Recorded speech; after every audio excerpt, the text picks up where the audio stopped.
Hello everyone, my name is Dr. Jessica Clemons. I am a board certified psychiatrist. You can call me Dr. Jess, and welcome to my channel, Ask Dr. Jess TV. Now, if you're new here, hit that subscribe button and share with me a few comments below. Perhaps why you're tuning in today, what it is that you want to see on this channel. Regardless, drop me a line there. If you've been here before and you've subscribed, thank you so much for your support. I really appreciate you. And let's jump into today's video. Today's video is kicking off Mental Health Awareness Month. That's right, May is upon us.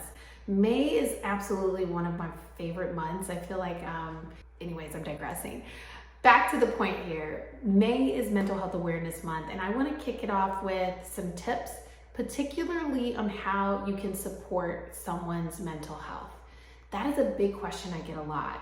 What are ways that I can show up for people in my life who are struggling right now with mental health conditions or mental illness? Today, I'm going to give you guys 10 simple ways you can do that. That's right, 10. Let's get ready. Number 1, pull up a chair or log onto Zoom, whichever way you're connecting with folks these days, and simply listen. Listening is an art, but it's something that a lot of people really don't get to have in their daily lives.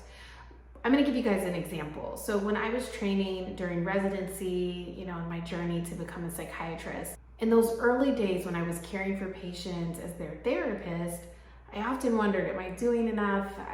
How am I really helping this person? I'm new at this. Okay, back to my story. Now, the advice that I got from my supervisors was very simple.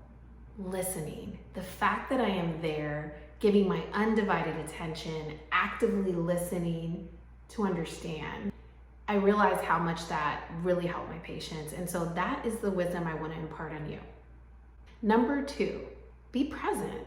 Now, I know I told you in the clip just before, listening is a very important skill to have, but your physical presence can be very great as well. When we're thinking about people who are feeling overwhelmed, anxious, or down and depressed, sometimes that can feel incredibly isolating and make people feel like they're going a little crazy. That's the exact words that I hear from people. No, I am not telling you to use that word. No, we don't use crazy. But the point I'm making is that people can really get inside of their own minds and start to spiral. Your physical presence, your calm demeanor can be incredibly reassuring and help to bring people back to a level of stability. And I'll explain that in another video. But today, focus on something that you can offer, and that is your physical presence. Number 3, use the skills that you have.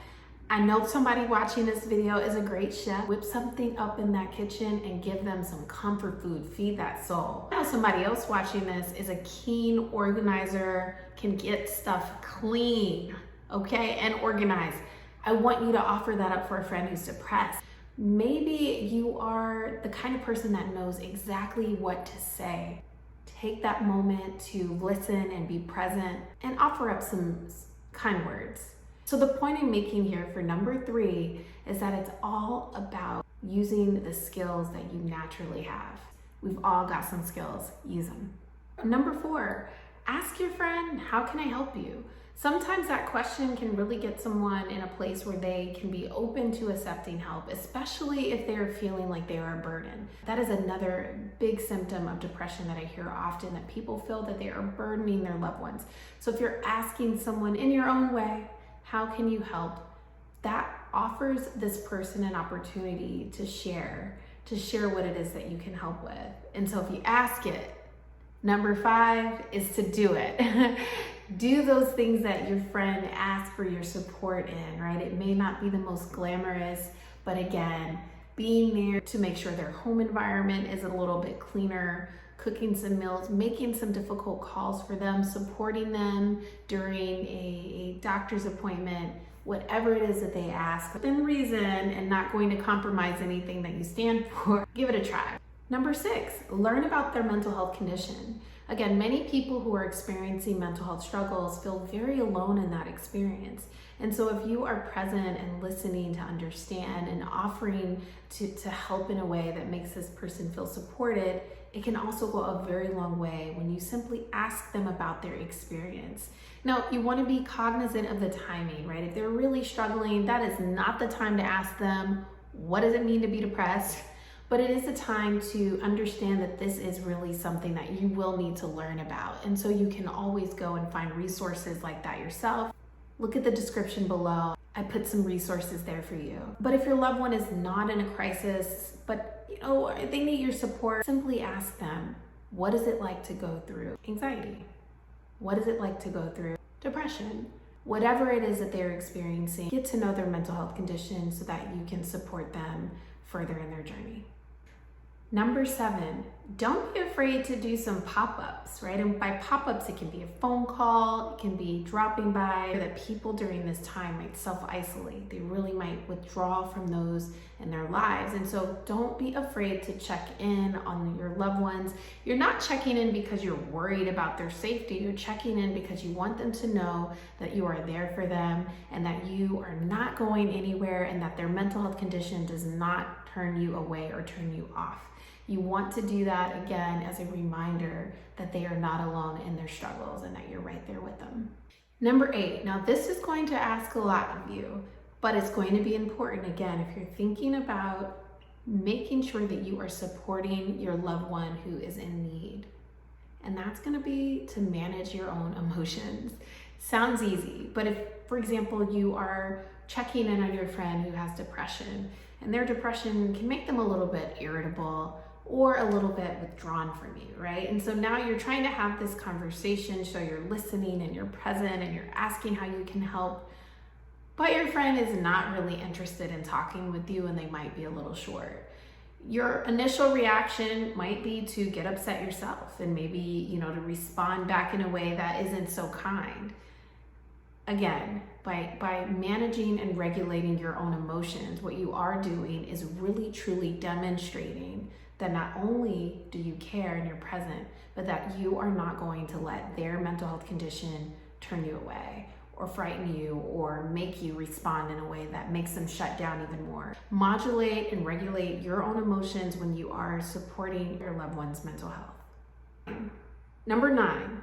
Now, this is also going to be a bit of work for you, and that is resisting the urge to correct, resisting that righting reflex.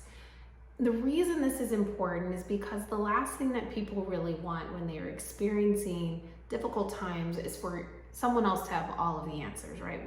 We all can relate to that. You hate when someone says, I told you so, or this is what you need to do, or hey, this is how you need to get over that. Right? Again, people who are experiencing mental health conditions cannot will it away. They cannot simply do something else to distract themselves from it. And so you want to resist that urge to correct them, to tell them this is what they need to do. That can be really difficult. I can tell you, it's a skill that I've had to learn during my training. So it's going to take a little bit of work, but you can come back to this video and remember that number 9 is to resist it. And sometimes the easiest way to do that is by simply holding back on that first thought. If it's a reaction that you want to say, here's what you need to do, hold back from it and just sit still. It can be a quiet beat. It can be a simple, it can be, I hear you. It can be empathy, which is also a part of 9. Trying your best to understand what your loved one is going through. And so by practicing empathy, you can maybe comment on the feeling that they have. That must feel overwhelming. You must feel sad. All right, now I'm giving you all of the skills and tips and tricks. All right, number 10. Don't be afraid to encourage your loved one to seek help from a mental health professional.